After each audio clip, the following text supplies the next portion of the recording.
ផលិតផលខ្មែរនិងបន្លែផ្លែឈើលើកទី19ឆ្នាំ2026ក្រោមមូលបត្រជំរុញនិងគាំទ្រផលិតផលជាតិស្រាបៀរគ្រីតឧត្តមភាពនៃគុណភាពដែលរៀបចំឡើងដោយក្រសួងពាណិជ្ជកម្មបានបើកសម្ពោធជាផ្លូវការកាលពីរសៀលថ្ងៃទី26ខែកុម្ភៈឆ្នាំ2026នៅបរិវេណសួនហាត់ប្រាណមាត់ស្ទឹងសៀមរាបខេត្តសៀមរាប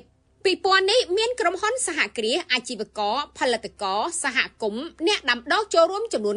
92និងមានស្តង់ចំនួន110ស្តង់ក្រៅពីដាក់តាំងបង្ហាញបន្លែផ្លែឈើស្រស់និងផលិតផលកែច្នៃដែលមានគុណភាពខ្ពស់ពីពណ៌នេះក៏មានរៀបចំកម្មវិធីអមនានារួមមានសិក្ខាសាលាស្ដីពី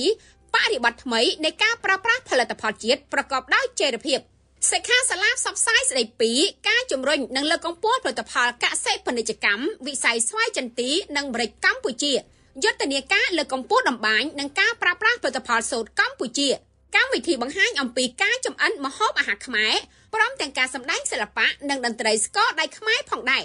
លើវេទិកាក្នុងពិធីសម្ពោធពិព័រណ៍ឯកឧត្តមសំហេងបូរ៉ារដ្ឋលេខាធិការក្រសួងពាណិជ្ជកម្មបានលើកឡើងថាការរៀបចំព្រឹត្តិការណ៍ពិព័រណ៍នេះគឺមានសារៈសំខាន់ណាស់ក្នុងការចូលរួមលើកកម្ពស់ផលិតផលជាតិ Made in Cambodia ឲ្យមានការប្រើប្រាស់កាន់តែច្រើនឡើងព្រមទាំងបង្កើនការទាក់ទាញភ្ញៀវទេសចរជាតិនិងអន្តរជាតិឲ្យបានស្គាល់កាន់តែច្បាស់ពីផលិតផលខ្មែរព្រមទាំងបានផ្ដល់ជាវេទិកាសម្រាប់អាជីវករពាណិជ្ជករប្រតិបត្តិករសេវករអ្នកនាំចេញចូលអ្នកដាំដុះបន្លែផ្លែឈើ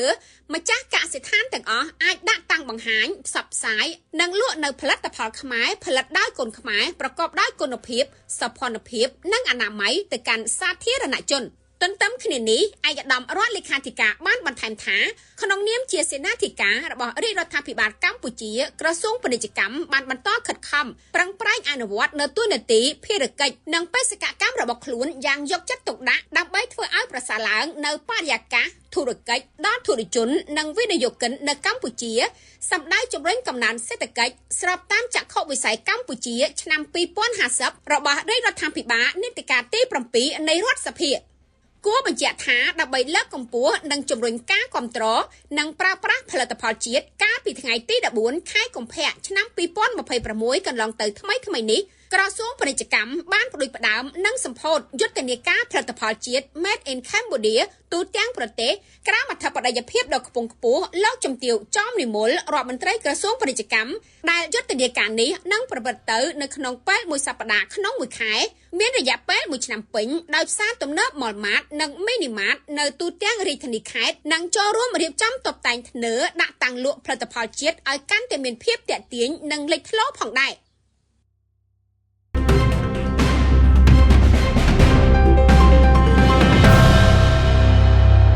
សារព័ត៌មានការពិតញូព័ត៌មានពិតក្នុងដៃអ្នក